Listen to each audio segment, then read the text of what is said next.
पाकिस्तान के साथ हुए 4 युद्धों में हमारे 8,738 जवान शहीद हुए हैं, लेकिन हमारे देश के अंदर नक्सलियों ने 15,000 से ज्यादा जवानों की हत्या की है।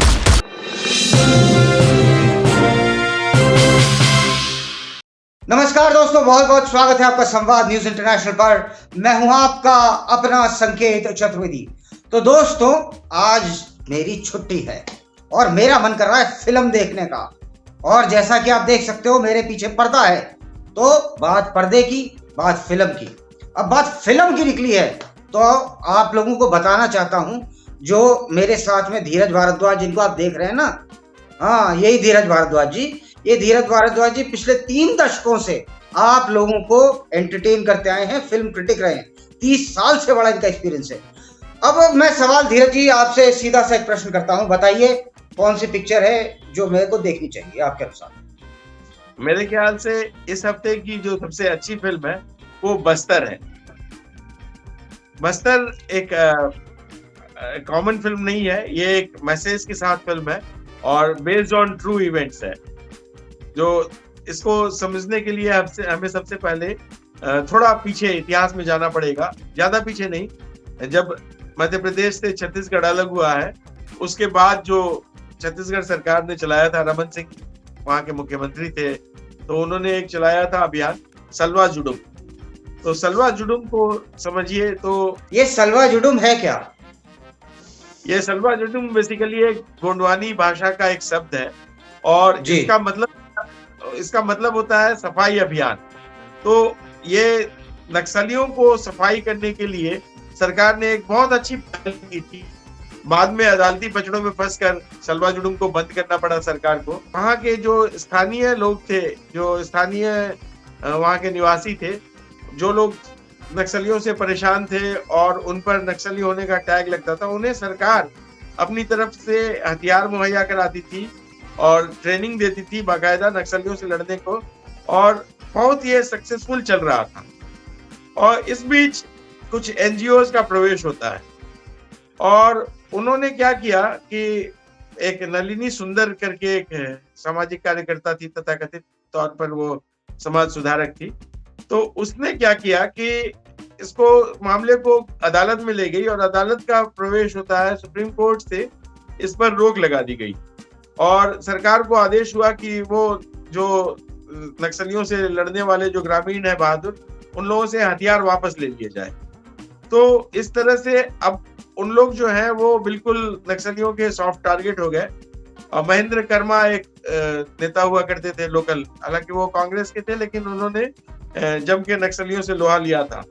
तो महेंद्र कर्मा को नक्सलियों ने मार डाला बिल्कुल। और कई लोगों को उस समय में एक ऑपरेशन हुआ था, उसमें 72 जो सीआरपीएफ के जवान थे, उन लोगों को, जो पैरामिलिट्री फोर्सेस के जवान थे, उन लोगों को मार डाला था। इसने जो नक्सली हैं उन लोगों ने उसको मार डाला था उन लोगों को। उस समय जो पुलिस की अधिकारी थी उन पर एक ये बेस्ड है फिल्म। और उसको अदा शर्मा, जो इससे पहले केरला स्टोरी की जो हीरोइन थी, उसने ही ये रोल निभाया है। इसका ओवरऑल खाका जो है वो तो आपने हमें बता दिया, परंतु ये भी बताइए सर कि इसमें मतलब क्या है, स्टोरी मैसेज क्या देना चाह रही है, क्या बताया जा रहा है, कैसे हो रहा है? इसको अगर आप आम फिल्म मान के देखने जाइएगा तो ये उसके लायक फिल्म नहीं है। ये एक मैसेज देने वाली फिल्म है, इसमें कोई लव स्टोरी नहीं है। जैसा कि अभी हाल में एक आई थी फिल्म धारा 370, उसी तरह की फिल्म ये है। इसमें एक जो हीरोइन है इसकी, हालांकि उसकी प्राइवेट लाइफ है, लेकिन ये मुख्य तौर पर उसके मिशन पर आधारित है कि कैसे उसने जो अपने जो 72 साथी थे, जो जवान थे, 72 जवानों की मौत का उसने कैसे बदला लिया और कैसे नक्सलियों को सफाया किया उस पर। और उसको उसके साथ 2 प्रॉब्लम थी, एक तो वो नक्सलियों से लड़ रही थी, दूसरी तरफ वो अपने सिस्टम से भी लड़ रही है, क्योंकि राजनेता जो है वो बहुत बड़े समस्या होते थे। मतलब इस समस्या में, खासकर नक्सली समस्या में, राजनेताओं की बहुत बड़ी भूमिका है प्रॉब्लम को क्रिएट करने में। तो उस प्रॉब्लम को कैसे वो सुलझाती है, कैसे वो दोनों फ्रंट पे लड़ती है।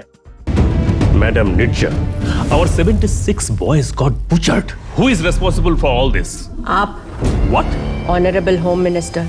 इस फिल्म के जो निर्देशक हैं वो वही सुदीप्तो सेन है जिन्होंने केरला स्टोरी बनाई है, और वही विपुल शाह जो उसके प्रोड्यूसर थे, वही इसके भी प्रोड्यूसर हैं। तो दोनों ने एक अच्छा मैसेज देने की कोशिश की है, एक समाज को एक मिशन वाली फिल्में दी हैं। डिस्टर्बिंग है ये फिल्म जो है, ये इजी नहीं है देखने के लिए कि रोमांटिक और गाने और नाच गाने एंटरटेनमेंट जैसा नहीं है। इसमें एक मैसेज दिया गया है कि कैसे नक्सली जो हैं वो लोगों को, जो शरीफ लोग हैं उन लोगों को परेशान करते हैं, और जो गांव वाले हैं उन लोगों को परेशान करते हैं, कैसे उनका अत्याचार हो रहा है, कैसे वो जो सेना के लोग हैं या पैरामिलिट्री फोर्सेस के लोग हैं उनको कैसे वो मार रहे हैं, और उनका एक इकोसिस्टम है, उसके ऊपर ये पूरी की पूरी फिल्म है। कैसे जो एनजीओज का इकोसिस्टम है उससे जोड़ा गया है। हालांकि कुछ मामलों में ये फिल्म चूक गई अगर सामाजिक दायित्व से देखा जाए तो, जैसे कुछ इश्यूज को उठाने में चूक गई है। जैसे नक्सलियों का एक सीधा संबंध क्रिश्चियन मिशनरियों और पाकिस्तानी आतंकवादियों से है, माना गया है ऐसा। कई केपीएस गिल ने भी अपने स्टडी में इसको एस्टैब्लिश किया था, और कई लोगों ने, मतलब कई जो नक्सलियों पर जो भारत सरकार की जो संस्थाएं हैं उन्होंने रिसर्च किया है, तो इसमें पाया है। तो उसको, उस एंगल को इसमें नहीं दिखाया गया है, लेकिन फिर भी एक शुरुआत मानी जा सकती है।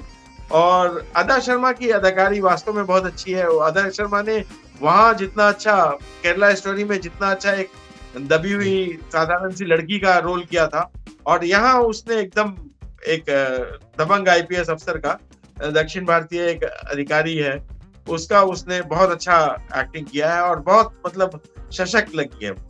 तो उसने एक मतलब वो राजनेताओं से भी, वो गृह मंत्री जो मतलब जो सिंबॉलिक है उसमें, तो उस मंत्री को उठा के बोलती है कि चलिए आप मेरे साथ, और चलिए मेरे साथ बिना सिक्योरिटी के, और देखते हैं वहां से जिंदा वापस कौन लौटता है, आप या मैं। तो वो फिर आतंकवादियों से वो पूरा जम के लोहा लेती है, और उसकी चतुरता, उसकी चाल, मतलब सब कुछ बहुत अच्छी है और बहुत फैसिनेटिंग है वो। पूरी पिक्चर को 5 में से कितने अंक देना चाहेंगे?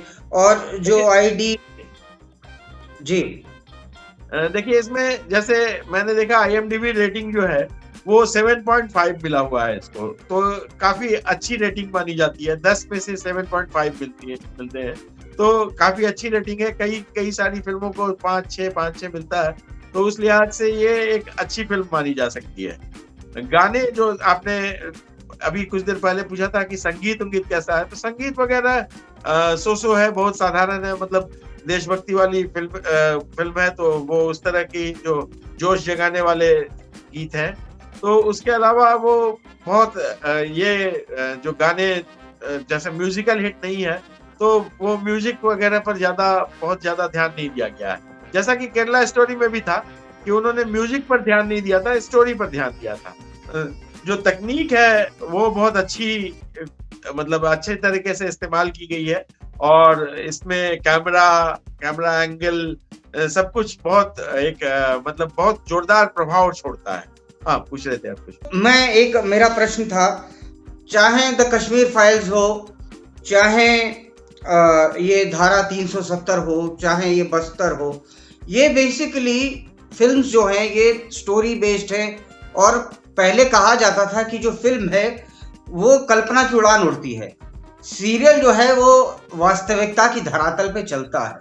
मगर ये फर्क अब मैं देख रहा हूँ कि जो फिल्में हैं वो वास्तविकता के धरातल पर, वास्तविकता पर चलने शुरू हुए हैं। क्या फिल्म इंडस्ट्री का जो ट्रेंड है, आपको लगता है वो बदल रहा है? हाँ, ये बेस्ड ऑन ट्रू स्टोरीज तरह की फिल्में आ रही हैं। जो 2-3 फिल्में हैं लगातार, वो तीनों का नाम आपने बताया है, तीनों ही ट्रू स्टोरीज पर बेस्ड है, और अभी और भी कई फिल्में आ रही हैं। ये देखिए, इसको एक बात मानी जा सकती है कि लोग कह रहे हैं कि ये भाजपा का चुनावी प्रोपेगेंडा है, इसको भी माना जा रहा है, लेकिन ऐसी बात नहीं है। ये ठीक है, चुनाव पर असर डालेगा, लेकिन जो बिल्कुल ऐसे विषय हैं जिन पर कांग्रेस के राज में बात ही नहीं होती थी, उन विषयों को ये उठाया जा रहा है इन फिल्मों में, और ये वर्जित विषय माने जाते थे। और इन पर ये जो डायरेक्टर्स हैं, जो कुछ गिने हुए डायरेक्टर्स हैं, देखिए बॉलीवुड को इसने एक चीज और की है कि इसने ये जो बॉलीवुड की लॉबी है, जो एंटी नेशनल लॉबी है, उसको भी इस फिल्म में बहुत खुलकर एक्सपोज किया गया है। एक नया इंटरनेशनल फोरम बन रहा है। इंडिया की नई ताकत को रोकना जरूरी है, और इंडिया के खिलाफ हमसे इफेक्टिव पार्टनर और कौन होगा। ये जो खान्स हैं और ये जो सो कॉल्ड लेफ्टिस्ट माने जाते हैं, और इन्होंने जिस तरह से फिल्मों की जो फिजा बदली थी और फिल्म के नाम पर ये जो भोंडा मनोरंजन परोस रहे थे, इसके अलावा ये जो अपना एक एजेंडा परोस रहे थे, उस पर एक कड़ा प्रहार किया है इस फिल्म ने, इस निर्माता निर्देशक ने। और फिल्म में भी उन लोगों को एकदम खुलकर एक्सपोज किया गया है।